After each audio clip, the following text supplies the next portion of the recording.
ચાર ધામની યાત્રામાંથી કોઈ વડીલો આવતા હોય ગામમાં, ઉકા દાદા, રામજી દાદા, ભીમજી દાદા આય દોકડ બાંધો ખાલી મંજીરું કાંઈ નંબળે, આવા સાઉન્ડ નહોતા.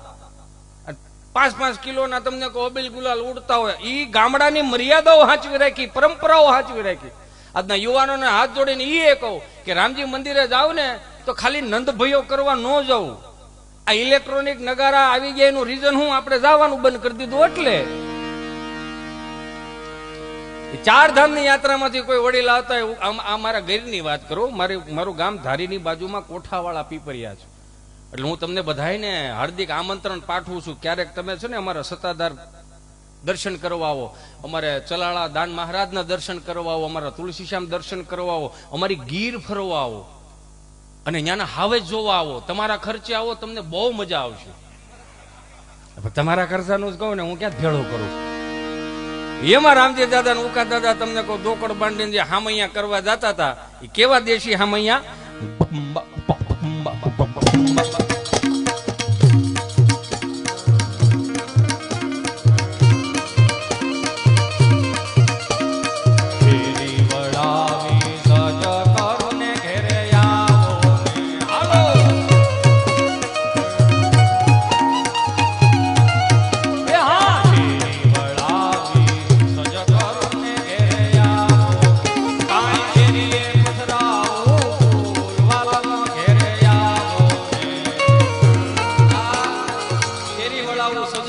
ઘેરે આવો ને એવું જ આમંત્રણ આપણી પાસે આવ્યું છે.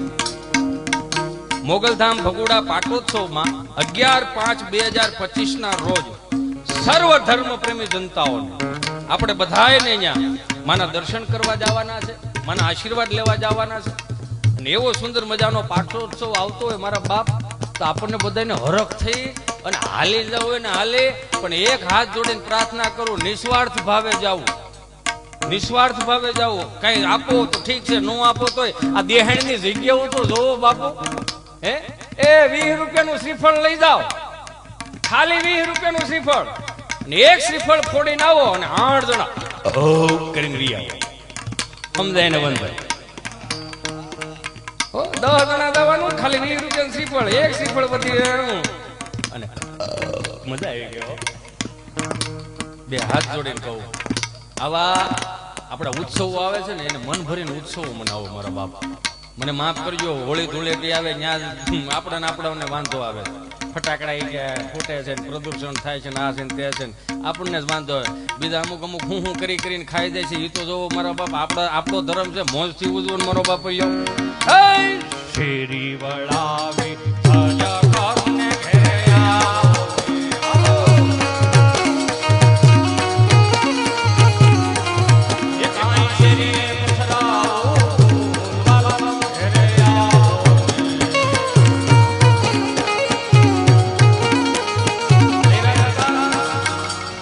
તમે આવ્યા એટલે અમને એમ જ થયું કે આખું માંગલધામ ભગોડા નું રૂડું આમંત્રણ આવી ગયું. આ ભાવ આવ્યો અમને.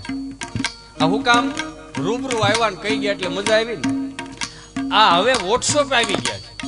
એક કંકોત્રી મોકલો એટલે વોટ્સઅપમાં એવું પાછું નીચે એટલે કે અમારી કંકોત્રી મળી ગઈ હોય અને તમે જોઈ લીધી હોય તો નીચે ઓકે નાખજો, એટલે આપણે ઓકે નાખી દઈએ. એ 2 લીટા થઈ જાય કે ઓકે. પણ હાવ હાસું કહું બાપુ, એવો ભાવ આવે ખરો? નો આવે ભાવ. આ તમે બધી આટલા 2 મહિનાથી તમે મહેનત કરીને બધી કંકોત્રી આપવા ગયા, એ કેવો રૂડો ભાવ હોય છે. એવો જ ગામડાનો રૂડો ભાવ હોય. મોસમ પડી હોય, એક માં બિચારી બાજરાના રોટલા ગળતી હોય, કોઈક મહેમાન આવ્યો હોય અને કંકોત્રી હાથમાં આપે કે માડી, તો કે હા અમારા દીકરાના લગ્ન છે, તમારે આવવાનું છે.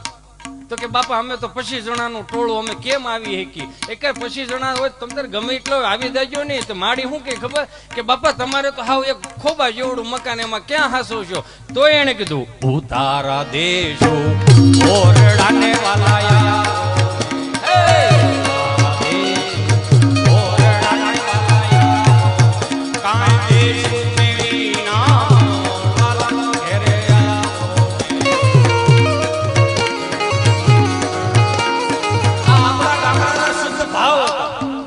મારા દેશના યુવાનો કહું તમને, હજે પગે લાગીને હાથ જોડીને કહું કે આપણી ઉપર સનાતન સંસ્કૃતિનો ભાર છે. આપણે આદિ અનાદિથી આ સંસ્કૃતિનો ભાર ઉઠાવતા એવા છે. એક નહીં નામના કદાચ 200 રૂપિયાના ફિલ્મ હાટુથી સંસ્કૃતિ વટલાવતા નહીં. શું કામ? કે આપણે આવનારી પેઢીઓને ખારો સંસ્કાર દઈને જવાનો. મને માફ કરજો બાપુ, ઉત્સવો ફરી કેવાય ગયા, ગામડામાં મહાનગરમાં ફરક પડી ગયો. મહાનગરમાં વિયા જાય અને 2-5 વર્ષમાં કદાચ એક હારો 52 વારનો 50 વારનો પ્લોટ લઈ લીધો હોય તો હગાવાલાને કેતા ફરે, હા પ્લોટ લીધો ભીમડાભાઈ, પ્લોટ લીધા મેં, હા પ્લોટ લીધો, છોકરાને વરાવા હાથે પ્લોટ લીધો. કેટલા વારનો? 52 વારનો પ્લોટ લીધો. 52 વારના પ્લોટમાં આખા ગામને કેતા ફરે, પણ એને એટલી નો ખબર પડી કે 400 વારના પ્લોટમાં આપણો બાપ ભેહું બાંધતો હતો, ગાયું બાંધતો હતો. 1000 વારના પ્લોટમાં આપણો બાપ ખળું કરતો હતો. એ મૂકીને વી ગયા. હાલો એનો વાંધો નહીં, પણ મહાનગરમાં તહેવારો બગાડી નાખ્યા. અત્યારની નવરાત્રી તમે જોવો, નવરાત્રી માની આરાધના કરવા માટેની, ઉપાસના કરવા માટેની, એ પ્રાર્થના કરવા માટેની, સાધના કરવા માટેની માની નવરાત્રી છે, ફેશન શો નથી. 2.5 ફૂટનો મોટો ફોટો મૂકીને 3 અગરબત્તી કરીને માતાજીને આમંત્રણ આપે, ખોડિયારમાં ગરબે રમવા આવવાનું, ચામુંડામાં ગરબે રમવા આવવાનું, બધાને ગરબે રમવા આવો અને સિંહ ને વાઘ ને મગેરું લેતા આવજો. પ્રાણી સંગ્રહાલય ભેગું કરવાનું તમારે. 3 અગરબત્તી કરીને પછી સફરજનમાં ખોડી દઈને પછી મહાનગરના ગરબા કેવા ચડે. આવા જો મહાનગરના ગરબા વધતો તો ક્યાં વાંધો. સાંભળો તો ખરા. अखिया मिलाओ कभी अखिया चुराओ क्या तूने किया जादू, अखिया मिलाओ कभी अखिया चुराओ क्या तूने किया जादू, कभी घबराओ कभी गले लग जाओ मुझे खुद पे नहीं काबू हूँ बिना पायल के बिना पायल के. बધી માતાજીઓ આવી હોય બેસરી બાંકડે બેહો કે આગળ કોક ગરબે રમવા બોલાવે. ગરબો એટલે હું એક ગરબાની અંદર 9ની 3 લાઈન, એમાં 27 પ્રકારના છિદ્રો હોય. એ 27 પ્રકારના છિદ્રો 27 નક્ષત્રોનું પ્રમાણ છે. એટલે તમે 4 ચોકની વચ્ચે તમે ગરબે ઘૂમતા હો ને એટલે અખિલ બ્રહ્માંડની પરિક્રમા કર્યાનું તમને ફળ મળે. એ આ સનાતન સંસ્કૃતિનું છે સાહેબ. બધી માતાજીઓ અંદર અંદર વાત કરે. ખોડિયારમાં, અંબેમાં, હા તો કે હાલો હવે અહીંથી જાય. કાં તો કે છોકરાઓ ગરબો નથી છોડાવ્યો તો ડમરી છોડાવી. એટલે રહ ઉડતા જાય. એની કરતા આવો ને મારો બાપુ જો ગામડામાં કાંઈ ન હોય, આવા સાઉન્ડ ન હોય, એલ્યુમિનિયમના 3 ફૂટના ભૂંગળા હોય, 3 ગામના તરભેટે સંભળાય એવા ઉકા દાદા ને રામજી દાદા ગળા હસોડા વિયાઈ ગયા હોય, ગાલ થેપલા જેવા થઈ ગયા હોય, અને ઈ તમને કહું ગાતા હોય. 5 વર્ષથી માંડીને 20 વર્ષની દીકરી ચણિયા ચોળી પહેરીને ગામના 4 ચોકમાં ગરબે રમવા જતી હોય ને, તો એને માએ તૈયાર કરી દીધી હોય. માથે આમ ચૂંદડી ઓઢાડીને પીનું ભરાઈ દે. હું કામ? કે દીકરી ગરબે રમતી હોય ને તો ચૂંદડી નીચે ન પડવી જોઈએ. આ ગરબાની મર્યાદાઓ હતી આ. અને કદાચ 20 વર્ષનો દીકરો, એ દીકરી કદાચ ગરબે રમતી હોય, એની ઉપર ટગર મારીને બેઠો હોય, નજર નાખીને બેઠો હોય તો નજર હટાઈ લેવી પડે. હું કામ? કે સાક્ષાત જોગમાઈઓનું સ્વરૂપ લાગતી હતી સાહેબ. એ ફેશન શો નહોતો. એટલે આ ગામડાની મર્યાદાઓ, એટલે આ ભાભલાઓએ હાંચવી રાખી. હું હાંચવી રાખ્યું? હે માતો કાળી ને કલ્યાણી મોરી માં, જ્યાં જોવું ત્યાં જો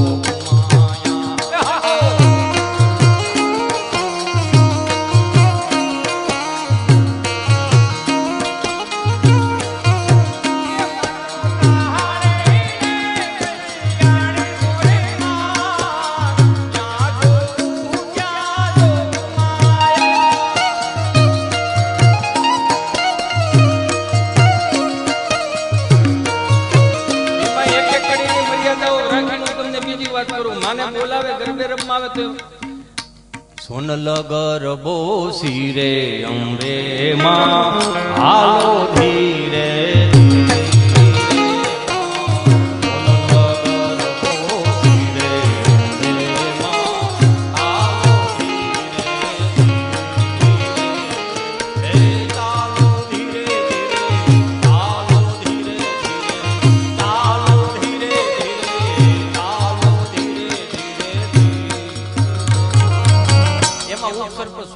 ગામમાં ફરતા હોય.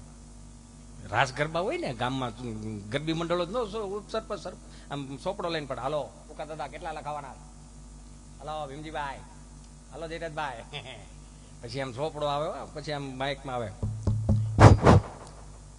ખોડિયાર ગરબી મંડળ બધી દીકરીઓને ગામ તરફથી ભેટ આપે છે. એમાં પહેલી ભેટ આવે છે જયરાજભાઈ તરફથી બધી દીકરીઓને 21 રૂપિયા ભેટ આપે છે. બોલો અંબે માત કી જય.